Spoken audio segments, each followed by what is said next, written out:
హెబ్రేయులకు రాసిన పత్రిక 2వ అధ్యాయము 3వ వచనం చదివినట్లయితే ఏమంటే ఇంత గొప్ప లక్షణం మనము నిర్లక్ష్యం చేసిన కదా ఎలాగూ తప్పించుకొని అంటే దేవుడు ఇప్పుడు నాకు కనిపిస్తుంది ఒకసారి మానవుడు ఎక్కడ చూసినప్పుడు ఏదైనా ఫ్రీ అంటే ఫస్ట్ ఉంటాడు. ఎక్కడైనా కానీ మీరు ఇది కొంటే ఇది ఫ్రీ అని చెప్పారు అనుకోండి, ఖచ్చితంగా ఒకటి ఫ్రీ వస్తుంది కదా అనుకుంటాం. అట్లాంటిది దేవుడు మనకి ఉచితంగా ఏమి ఇచ్చాడు? రక్షణని ఇచ్చాడు. మరి మనం ఎందుకు నిర్లక్ష్యం చేస్తాం?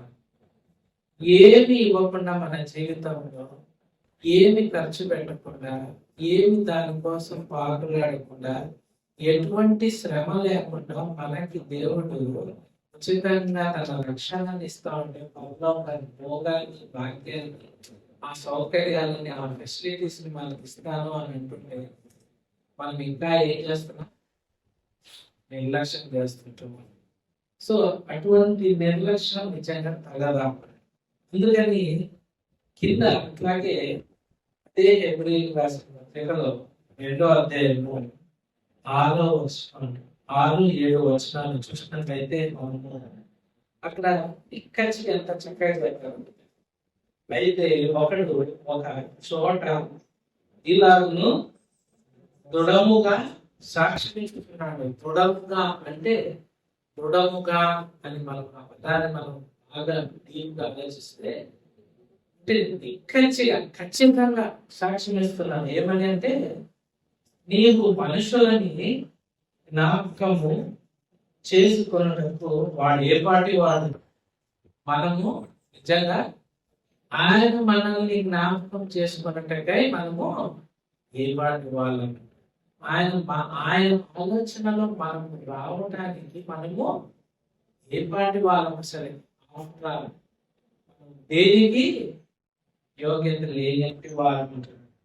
నీవు నరపుత్రుని దర్శించుట వాడి ఏపాటి వాడు అంటే ఆయన మన కొరకు ఎహలోకానికి వచ్చి మన కొరకు శ్రమ పొంది, మన కొరకు గాయపరచబడి, మన కొరకు ఆ సెలవులో చేసిన ఇక్కడ ఏ పాటి మన కొరకు అంతగా ఆయన తగ్గించుకోవాలి.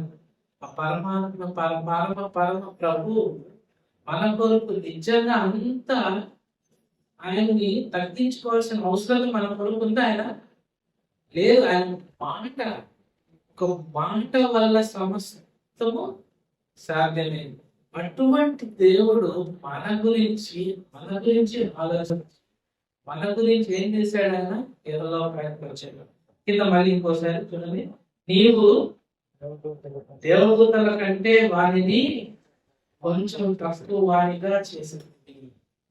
మనల్ని ఆయన ఏం చేశాడు? దేవదూతల కంటే కొంచెం తక్కువగా చేశాడు. తర్వాత నీవు మహిమా ప్రభావాలతో మనకి ఏం దయచేశాడు? కిరీటము దయచేశాడు. అక్కడే మనకి అర్థమవుతుంది మనం ఎటువంటి యోగ్యత లేని వారం, ఎటువంటి అర్హత లేని వారమైనా మనల్ని ఆయన ఎంత ప్రేమించాడంటే తన మహిమ ప్రభావంతో ఆయన స్వరూపంలో మనకి ఏం తయారు చేశాడు? కిరీటం పెట్టాడు. కిరీటం ఎవరికి ఉంటుందండి? రాజులకు ఉంటుంది. ఒక హోదా, ఒక అథారిటీ కలిగిన మామూలు సామాన్యులకి కిరీటం ఉండదు.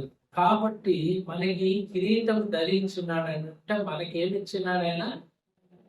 ఒక ఘనత ఇచ్చినాడు, ఒక గొప్పతనం ఇచ్చినాడు. ఎందుకు అంటే కేవలం ఆయన ప్రేమను బట్టి.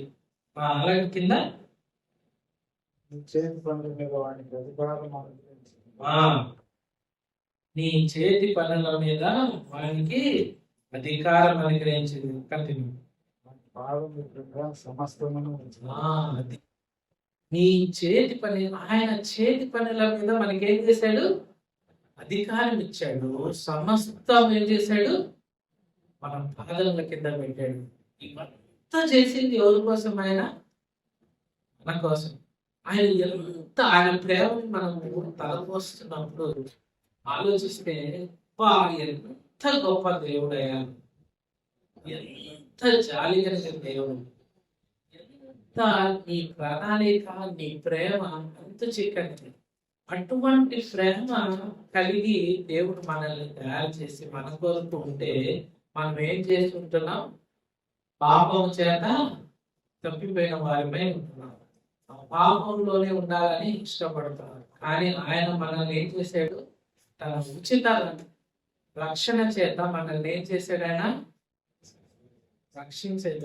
రక్షింప చేశాడు, కొన్నాడు ఆయన. కాబట్టి ఆ ప్రేమను మనము చూసినట్లయితే ఇక్కడ మనము చాలా మంది ఏమనుకుంటారు అని అంటే, దేవుడు వాళ్ళ దేవుడు వీళ్ళ దేవుడు అనేది చాలా మంది ఒక అపోహ.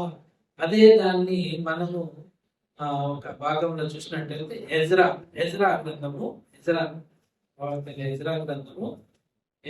అధ్యాయము 22వ వచనంలో 2 లైన్లు చదవచ్చు.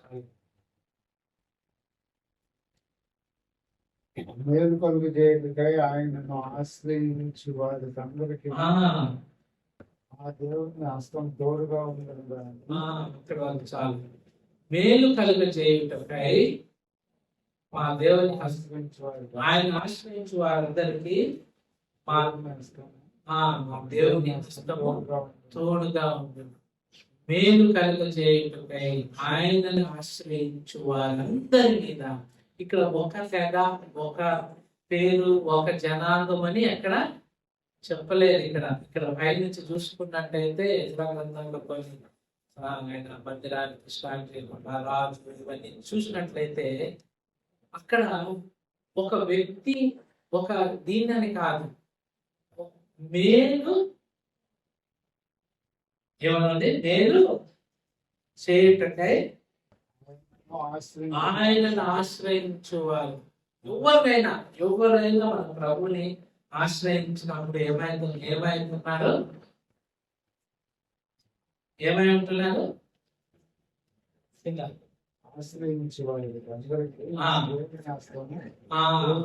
మన దేవుని హస్తము తోడుగా ఉంటుంది. ఆయన్ని ఆశ్రయించిన ప్రతి ఒక్కరికి మన యొక్క దేవుని హస్తము తోడుగా ఉంటుంది.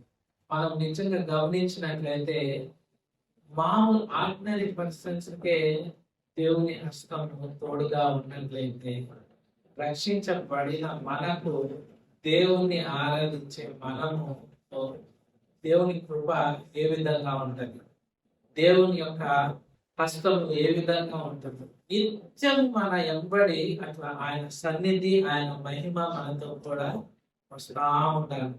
ఎందుకు అని అంటే ఆయన విలువ అయిన జనాంగం, మనం ఆయన కొన్న ప్రజలం, ఆయన సొంత రక్తము చేత మనము రక్షించబడిన మనము ఎటువంటి ఆజ్ఞలతో ఉండాలి అని అంటే 119వ కీర్తన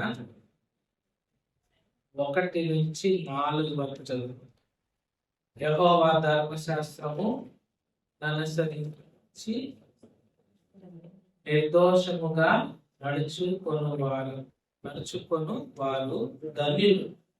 ఆయన శాస్త్రములను గైకొను పూర్ణ హృదయంతో ఆయనను వెదుకువారు ధన్యులు. వారు ఆయన మార్గములలో నడుచుకోవచ్చు, ఏ పాపమును చేయరు.